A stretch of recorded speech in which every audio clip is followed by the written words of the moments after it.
Tensions ran high across the Taiwan Strait ahead of Pelosi's visit. Taiwan Defense Ministry says 21 Chinese military aircraft entered its air defense identification zone Tuesday. China's military earlier said it was on high alert and would launch a series of targeted military actions in response to Pelosi's trip. It has since announced plans for a series of military exercises in waters around the island beginning Wednesday, including live fire military drills. The Chinese Foreign Ministry also repeated its stern opposition to Pelosi's visit. It accused the U.S. of acting like a bully in front of the whole world, which it believes will make everyone see how it is the biggest danger to world peace. It adds Washington should take responsibility for all serious consequences of its actions. The United States playing down news of Chinese fighter jets crossing the Taiwan Strait. The White House says Washington has security commitments in the region, which it takes seriously. Several U.S. warships are now cruising near Taiwan amid Chinese anger over Pelosi's visit. The U.S. Navy published images of the USS Ronald Reagan conducting maneuvers in the Philippine Sea south of Taiwan. The Japan-based nuclear power aircraft carrier is operating with a guided missile cruiser and a destroyer. The amphibious assault ship USS Tripoli is also operating east of Taiwan. The Ronald Reagan and the Tripoli are both carriers of the largest generation F-35 fighter jets. U.S. officials have sought to reassure Beijing the positioning of the ships in the region was not linked to Pelosi's trip. But the White House says Washington would make sure the U.S. House Speaker had a safe and secure visit. U.S. House Speaker Nancy Pelosi now in Taiwan for the second leg of her Asia-Pacific tour. She arrived Tuesday night defying a string of increasingly stark warnings and threats from China. Pelosi, who will meet with Taiwanese President Tsai Ing-wen today, says the visit of the congressional delegation honors America's unwavering commitment to supporting Taipei's democracy. Pelosi is the highest-profile elected American official to visit Taiwan in 25 years, and Beijing has made it clear that it regards her presence as a major provocation. But Pelosi insists her visit in no way contradicts long-standing U.S. policy.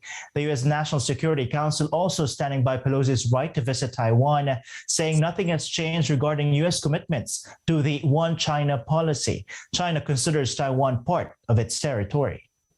Marcos administration officials defend the president's decision not to have the Philippines rejoin the International Criminal Court. Solicitor General Menardo Guevara says President Ferdinand Marcos Jr. has the prerogative to determine what international organizations the Philippines may join as chief architect of the country's foreign policy.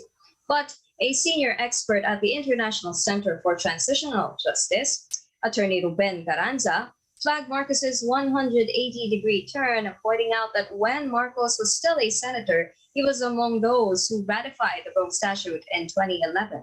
Still, the palace maintains the matter at hand is an issue of sovereignty.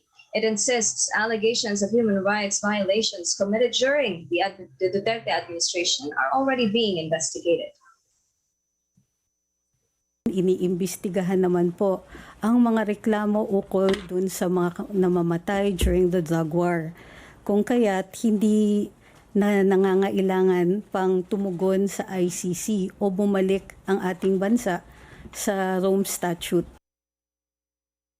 Justice Secretary Jesus Crispin Boying Remulla says his office will furnish the ICC with available information on its probe of drug war killings, not out of compliance, but as a matter of comedy. It was in 2018 when former President Rodrigo Duterte unilaterally withdrew the country from the Rome Statute. It came after the ICC announced it would start a preliminary probe into his bloody war on drugs. The Philippine Commission on Human Rights hopes President Marcos will reconsider his plan not to rejoin the ICC. The CHR says the new administration must not only take into account Duterte's bloody war on drugs in its decision, it must also look beyond it to future human rights violations that may be committed against Filipinos. We just have to look at the Ukraine experience for us to see the value of the Rome Statute or joining the ICC once again. In this conflict, it was definitely not of the wanting of the Ukrainian people to be subjected into a conflict. and the worst of the crimes have been committed against them.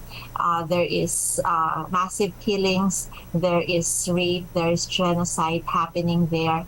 And in those circumstances where the local police, where local courts can no longer function because they are basically fighting also for their survival and fighting for their sovereignty, you would now look for another mechanism, additional mechanism, an outside mechanism beyond your national boundaries that will now provide you access to remedies, that will provide you protection. And that is what the ICC guarantees. We do see, for example, that China is reacting strongly to the intended visit of the U.S. Speaker. It may escalate into a conflict that may draw potentially, for example, Asian states. In that circumstance, we do hope that there are still international mechanisms that will afford us protection when there are none available domestically.